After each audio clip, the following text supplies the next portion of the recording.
Managing Director of Investment Banking for a firm called Madison Street Capital Investment Bank.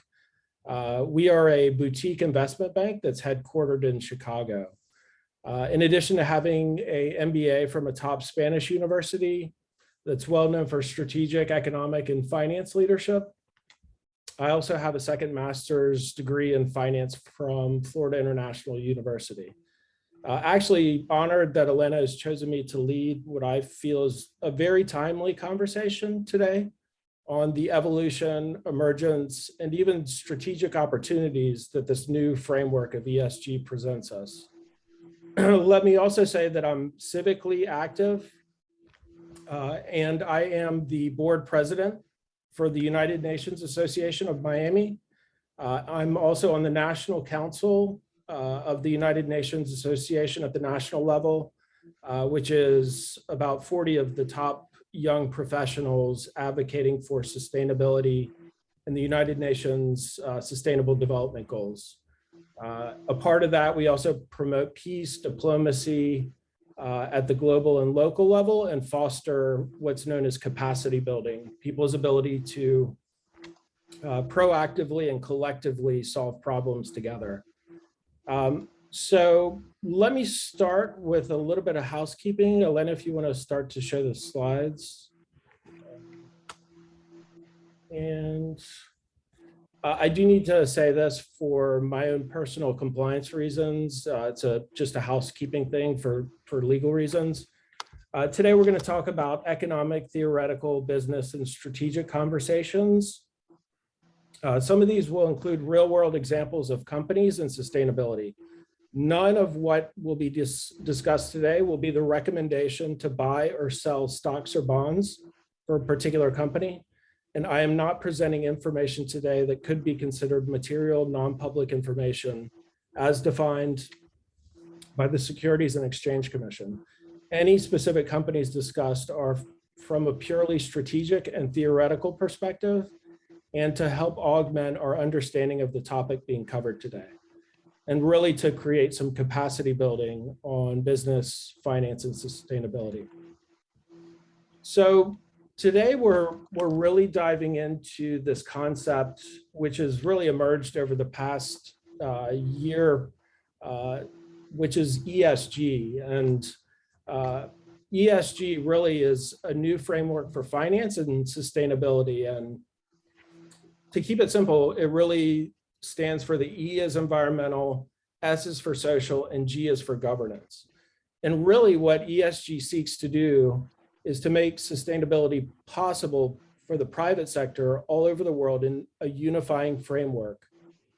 Today, we're going to have a mix of everything, some philosophy, some economics, some strategy, and some social theory. Hopefully some tangible things that you can all walk away with as well. My goal is to keep the context fun, relatable, and to provide an introduction to the topic of ESG. If there's enough interest, then maybe we can turn this into a summer series. And again, we ask that if you have questions, you wait until the Q&A session at the end. So let's kind of set the tone. Some ground rules first. First, I ask that beyond anything else, our knowledge of the subject and our own personal, political, and economic views, that the top priority is that this is a safe place. I ask that you all be open-minded at all costs. You may get passionate about some of the things that we talk about, and it may be in contradiction to some of your core beliefs, but I ask that each of you hit the pause button if that's the case, think about what you're feeling, and try to pose your thoughts as a constructive question to advance the dialogue. There's no idea of right or wrong. My goal is to present things as they are. So to set the tone, I think we need to really put our systems thinking caps on. What this means is that the current framework for ESG didn't just happen overnight. It was the evolution of various historical solutions that all had the same core purpose in mind, to make humanity a better place. So to set the mood, this may seem strange, but I think it's a good thought exercise. When I was a young kid, my dad would show me science fiction movies because while they're often fantasy, they also give us a good intellectual abstraction for thinking about the future and the present. Science fiction is also wonderful for the development of abstract and critical thinking. The movie that he would show me and we would continue to talk about was the original Star Trek movie. The movie came out in 1979 and its core premise is very similar in nature to the lens that we will use today to look at the evolution of ESG. Bear with me here. I want to incite your imagination. The basic plot of the movie is that the United States sends a satellite called the Voyager into space in 1977 to collect data as well as introduce the planet Earth to the rest of the universe. That is based on a real fact. Voyager 1 was perhaps NASA's most successful mission. Now back to the plot of the original Star Trek movie from 1979. In the movie, it's in the 23rd century and the planet Earth is threatened by a massive cloud of energy that's destroying everything in its path as it approaches planet Earth. The home space center is receiving distress signals that just keep saying "V'ger." Captain James T. Kirk is then called to find the source of this massive wave of destructive energy that seems to come from a universe far away. When they finally arrive at the source of this destructive energy, they find a massive satellite that is comprised of unknown technologies from other alien life forms that each life form has added their own technology to. When they get to the core of this massive satellite of added devices, they find the tiny origin of the satellite, which was the Voyager. And the signage on the original Voyager satellite has been partially removed, so it just says V'ger on the original Voyager satellite. On its journey to deep space, all of these other alien life forms had added their own technology to enhance the original Voyager and turn it into the most powerful force in the universe. Really, it seems like a strange example, I would agree, but if we are to put our systems thinking hats on and look at sustainability and where it's evolved to today, each of the frameworks that we will discuss today is a human creation with a core intent of doing good for society as its core purpose. As we have progressed over time, new frameworks have emerged and have been added with good intentions. I mention this to remove the idea of perniciousness or harm. You can be critical of the effectiveness of these systems, but really they're designed to do a good thing. So the fundamental question to be answered is, what is sustainability and ESG for?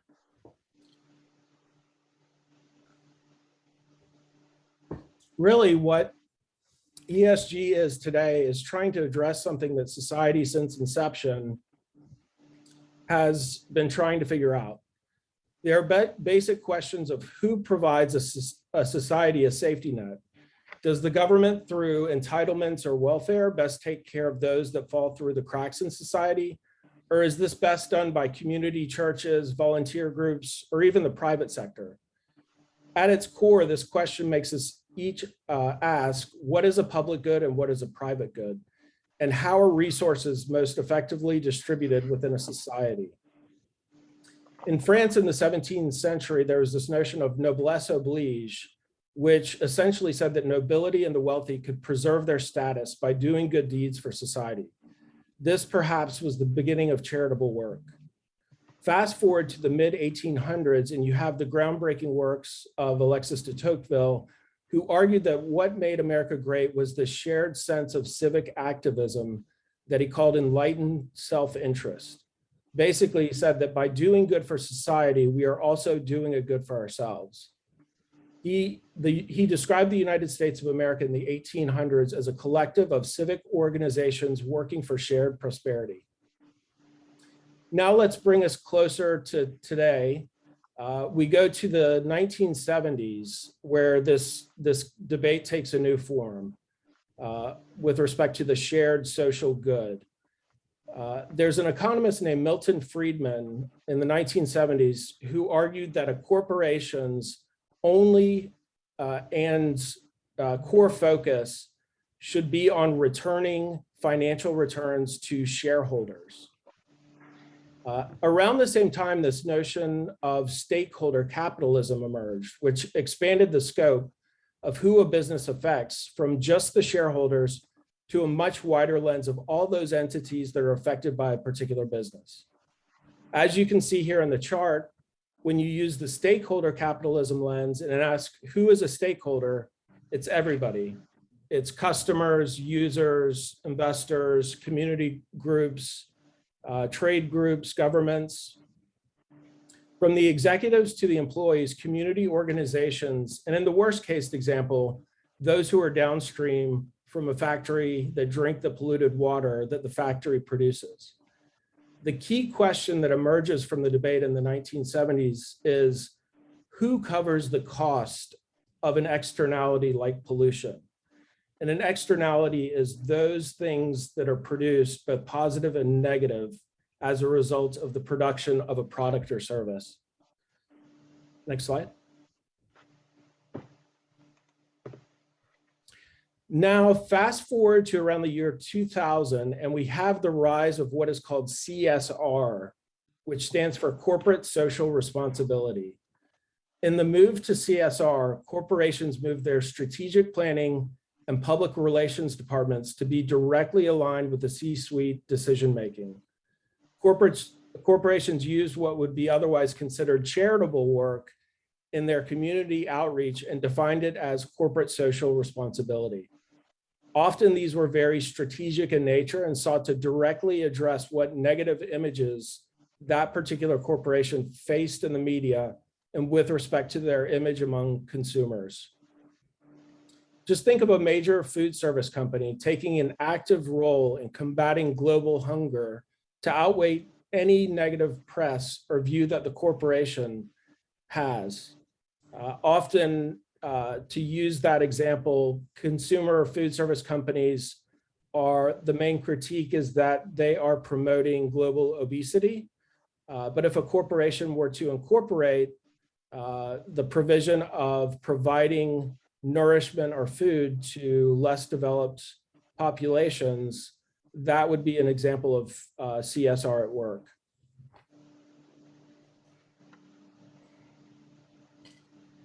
When you think of this, envision whatever global corporation that you have in mind that enlists its employees in outside of work charitable labor or donations. Next slide. Now we're coming closer to today, and we have the emergence of what was considered the triple bottom line. Starting around 2010, there was the emergence of the triple bottom line framework, which basically said that companies could become preferred to their customers if they focused on people, planet, and profits.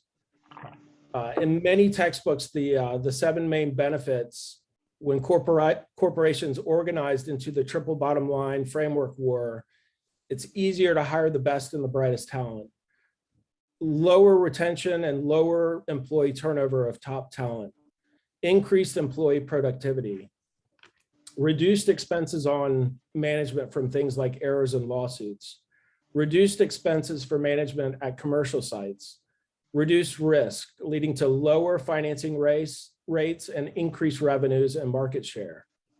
And this all had to be communicated to the stakeholders.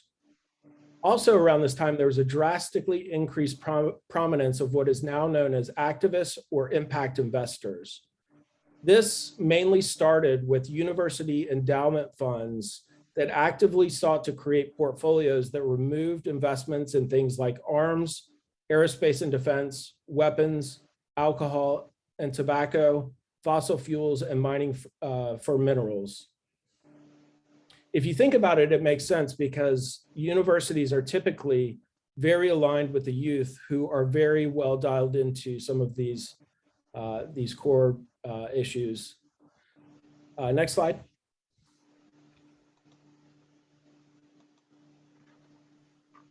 So fast forward to 2015, and we have the introductions of the United Nations Sustainable Development Goals.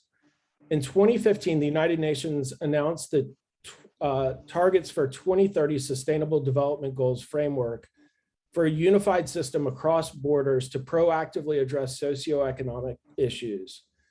In the chart on the right, you can see all of the civic, social, health, and environmental objectives that the SDGs seeks to solve by the year 2030. Up to this date, this is the most broad, overarching, and manageable way to track and measure progress as it relates to environmental, social, and governance issues. These are directly measured at locations around the globe at the city and nation level, regardless of if they're adopted by the ESG vertical or not. If we can go to the next slide. That brings us to today, where we essentially have the emergence of ESG, which at its core is a tool to translate sustainability into measured and managed financial instruments. Environmental, social, and governance standards are a new set of criteria for managing and reporting a company's behavior used by socially conscious investors to screen any potential investments. E for environmental, the criteria may involve scrutiny of a company's climate policies, energy use, pollution, waste, and natural resource consumption of inputs and outputs. Social looks at all of the relationships with stakeholders, all those entities which are affected by a particular company. Suppliers, workers, customers, those who are local in the community where the company operates. And last, governance, accurate and transparent accounting, hiring of women and minorities to leadership roles, diversity, equity, inclusion. All of these have aligned the management of companies to be more diverse and to include more cognitively diverse executives and leaders across industries. With this new, very financially literate and business savvy generation, this is not just a trend, this will be a core part of business strategy going well into the future. Consumers and businesses want a way to do good by doing well. Just this year, the matter has been moved to a primary concern for the Securities and Exchange Commission, or SEC. I'm going to put a link in the chat box. So, and it's essentially a ruling by the SEC, which showed that this is of primary concern. So the article is from April of this year, and up until now, it's almost been dangerous to operate in the ESG vertical, where it's kind of like the Wild West. If you look at the chart, there's two things I'd like to highlight. One is the trend of CSR versus ESG, where CSR is trending downwards and ESG over the past 2 years is trending upward. The next is the size of the funds that are actively in the ESG vertical. That chart comes from Bloomberg, and that, hold on 2 seconds. That chart is essentially showing that this will be a core part of the finance and business world going forward. Next slide.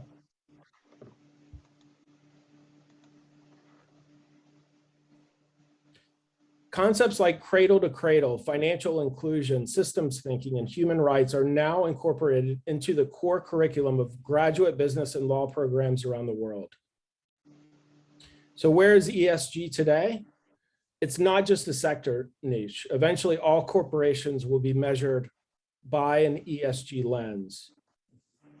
ESG assets may hit 53 trillion by 2025, a third of global assets under management. Right now, it's on pace for $37.8 trillion as an industry by the year end 2022. If you can go to the next slide. While up to now, the European Union has dominated ESG ETFs, US products may be the next wave of ESG growth, followed by LATAM, Asia, Africa, and also EMEA. This is also augmented by what is known as the green recovery and Biden's $2 trillion spending plan that have augmented the ESG opportunity. Also, climate remains the most actively invested subsector within ESG, representing 25% of the total invested assets in the vertical. Next slide. Okay, so let's take a second to pause and take a deep breath. That concludes the first half of the presentation focused on macro and the market structure for ESG. Let's also take a second to go back to our Star Trek example. Each of these individual systems evolved over time to really find a way for business and society to create a social good. Think about this: when you have a society that doesn't take care of the health and mental health of its citizens, it leads to higher levels of crime, violence, and in worst case scenario, war. Now let's shift gears in the second half of today's content on ESG and look at the things from the micro lens. To keep it simple, I'll remind you that all micro means is how firms, individuals, and consumers make decisions. Next slide.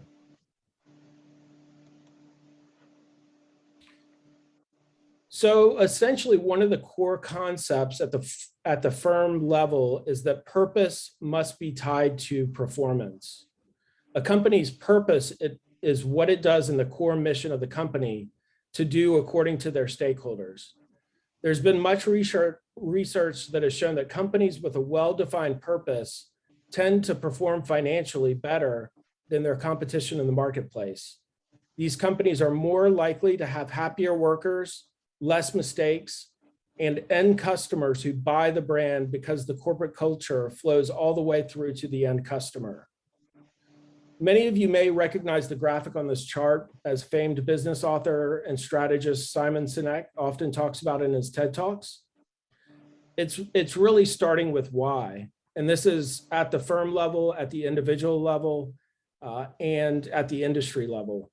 What is a firm's why? How does it replicate that? And what is it in the business of doing? If you can answer all three of those questions, then you probably have a corporation that has a very purpose and mission-driven organization. Next slide.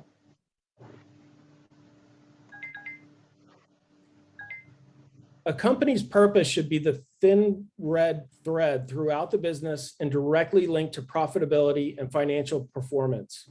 It should accentuate the company's core values and tie the firm's reason for being to a broader social goal, not only internally to the workers, but also externally to the end consumer. Through its corporate purpose, a company displays its contribution to broader society and signals how its continued operations can positively impact its stakeholders' lives from an economic, environmental, and social perspective. By nature, a firm that is considered to have a purpose-driven business gains a wider sense of trust with its employees, stakeholders, and consumers. Next slide. Now I'd like to cover some well-known examples of major corporations where purpose is the core function of the company's operations, management, marketing, and operations. So the ones that I have, which are great examples, are Patagonia, Tom Shoes, and Whole Foods. You may already have heard of some of these brands, but the thing is, they spend less on marketing because their consumers are passionate about what they do because it's purpose-driven. Patagonia, they use upcycled and recycled new products in the store from previously used products. Their purpose-driven mission statement is, quote, "We're in the business to save our home planet." That is, by definition, a purpose-driven mission. The next example is Tom Shoes. Some of you may know for every shoe that is purchased, a pair of Tom Shoes is donated to somebody in need. Their mission statement is, quote, "We are in the business to improve lives." That goes beyond just selling shoes to something that reaches the passions and interests of not only their employees, but the end consumers as well. The last example of businesses that are well known for this purpose-driven strategy is Whole Foods. Whole Foods actively selects suppliers to differentiate between companies marketed as natural versus wholly certified organic. Their core mission statement is, quote, to nourish people and the planet. It goes beyond just being a grocery store and gets to the heart of why people shop there. These are not just marketing campaigns, they're tied to the operations, supply chain, and even reporting to end customers of the social or environmental good that they do. Next slide. Strategically, it's always good to go back to the core, some of the core teachings on strategy for firms. I always go back to Michael Porter to see how firms can not only use sustainability, but how they can use it as a competitive advantage. For those of you who aren't familiar, Michael Porter has a 5 forces framework, which says that any industry rivalry is created by competitive rivalry, supplier power, buyer power, threat of substitution, and threat of new entry. If you can align each of those strategic focuses as a corporation with the concept of sustainability, then by nature, you will probably outperform any of your competitors that are within the same industry. It's not only the ability to incorporate those sustainable aspects into this 5 forces framework, but also how do you communicate that to the end consumer as well. If we could go to the next slide. How do we measure social performance? Social performance is measured by looking at the firm's relative performance in what are seen as important social, policy, and influencing domains. Domains that are measured in contemporary ESG ratings include things like child labor, human trafficking, employee health, safety, and happiness, DEAI, and reporting of any pollution in the making or distribution of the product or service. But ratings agencies often aggregate a company's social performance, recognizing that performance across domains corresponds loosely to stakeholders' general impression of whether it is pro-social and trustworthy. Data, governance, reporting, and standardization are a key opportunity still in the world of ESG. There's a current need for better reporting and transparency, not only in the ESG framework, but also as they relate to the Sustainable Development Goals. With respect to the SDGs, at the local level, people are currently using voluntary reviews to report progress on the SDGs around the world. Corporations are actively looking for guidance on the gap in standards and reporting, tying together economic and accounting values that flow into the balance sheet. The newly developed SASB standards create some uniformity in the accounting and economics reporting standards. Social performance domains that are measured in contemporary ESG ratings are being much more widely adopted across industries. Next slide.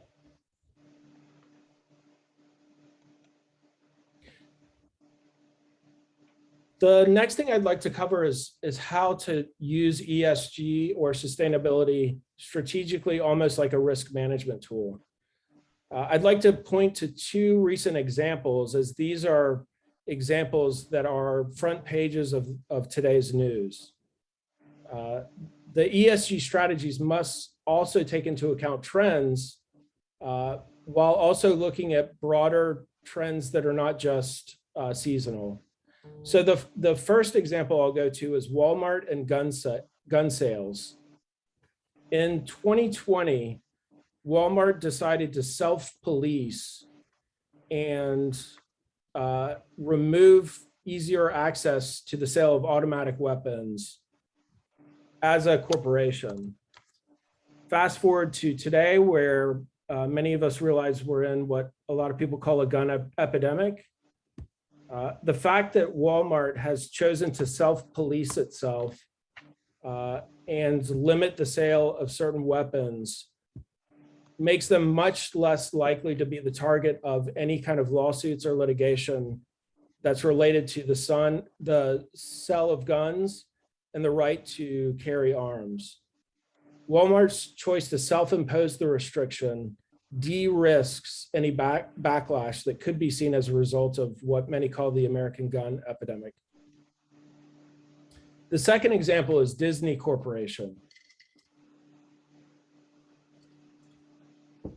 By choosing to embrace people from all walks of life, regardless of age, race, gender, belief, or sexuality, which is also in line with the entertainment content that Disney produces on multiculturalism for youth viewers, they are taking the side of what could be seen as the fabric of America, which is that Americans are comprised of people from all different backgrounds. This can be seen as a long-run strategy, as the American populace is now more than ever under the impression that certain rights are essentially in line with what are known as global rights to exist. Those laws stem from major political events of the past. Basically, the principle is that you can agree or disagree with somebody's lifestyle and identity, but that should not give you the power to say that they should not exist as an individual or human. For Disney, it was about being on the right side of history. My mother is from Greensboro and Burlington in North Carolina, where there was the famous desegregation cases like equal access to dining at Woolworths, a major brand in the 1960s.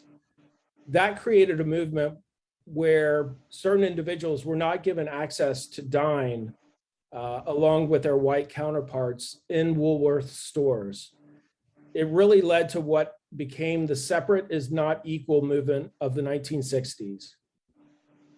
Much like that movement, Disney chose to be on the right side of history, and DEAI is core to their strategy and operations in order that they are to maintain that they are an inclusive company.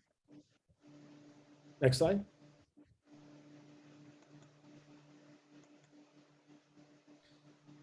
Now we go to how this data is aggregated, and this is also one of the major opportunities. Up until now, you may have seen some major financial executives coming under close scrutiny for reporting of ESG standards. A lot of people have called this greenwashing. I call it a lack of centralized and standardized reporting.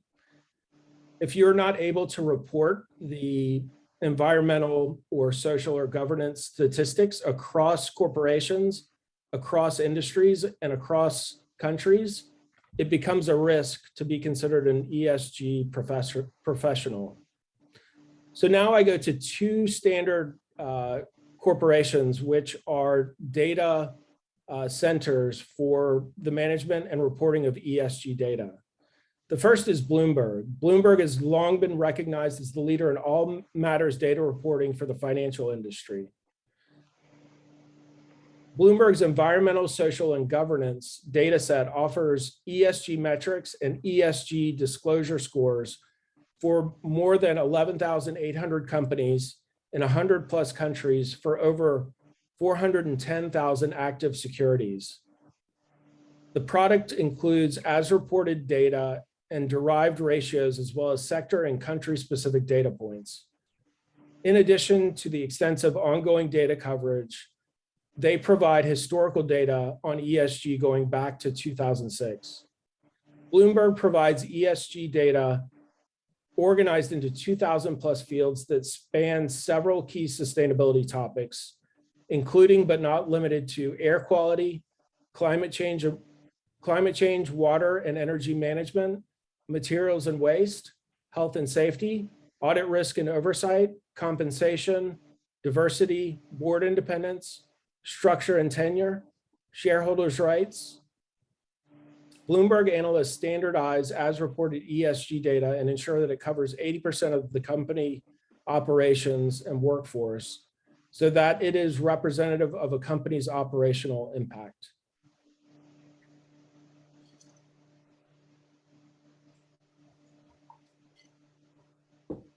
MSCI is also a well-known aggregator and reporter of ESG data. The combination of the work of both of these firms has made sure that financial professionals, stakeholders, all have a place to check the credibility of ESG that's being reported by corporations to the public. And a major theme that goes with the reporting is the transparency of data. We need more data. We need to know that it's uniform across countries and that it's also well recognized within the financial and business sector.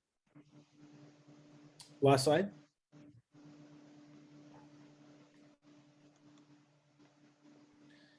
So you may ask, what will ESG cover going forward? Again, ESG will be embedded into every single industry going into the future of finance. As I mentioned before, it will represent 30% of the total assets in finance over the next 5 years. So what specific industries does it affect? Infrastructure, think 5G, 6G, 7G, 8G. IoT, or the Internet of Things, are all these devices that we're putting around cities, helping us to aggregate city level data and create better solutions. Smart cities, sustainable metals, mining, oil and gas. We all will be depending on electronic devices. Many of these devices require metals that are specific to providing more enhanced battery power and efficiency of the electronic devices that we use. Retail and supply chain. How do we manage our supply chain? How do we make sure we're using the least amount of carbon footprint to get our product or service from point A to point B? The creation of a carbon futures market and the idea of carbon sequestration. Do we have a macro way where countries are incentivized to trade the futures and forwards of carbon contracts? Transportation and logistics. How do we measure and manage transportation networks with a carbon footprint that they have? Consulting and business services, consumer broadlines and retails. There's also a new predominance of what's known as B corporations, which at their core are certified to be beneficial for those that they come in contact with. There's also industries like regenerative agriculture, financial and insurance products. Think about catastrophic events. If we're paying for events like major disasters like hurricanes, major crop damages through disaster funds, does that then become an opportunity for financial and insurance products to create innovations as it relates to some of those damages? Healthcare and pharmaceuticals. How are we proactively addressing things like what happened with the pandemic? Information technology, think better data and aggregation and reporting. Travel and tourism. Is the travel and tourism detrimental to a local community? Or does it highlight the cultural aspects of a location and also the ecological diversification of a particular location? Education. This is increasingly becoming a part of core curriculum at schools and universities across the globe. Traditional manufacturing. How do we measure data at the manufacturing level that helps us to be more efficient and have less of a waste process in our production? And then obviously clean energy, solar, wind, and nuclear fusion. So next slide.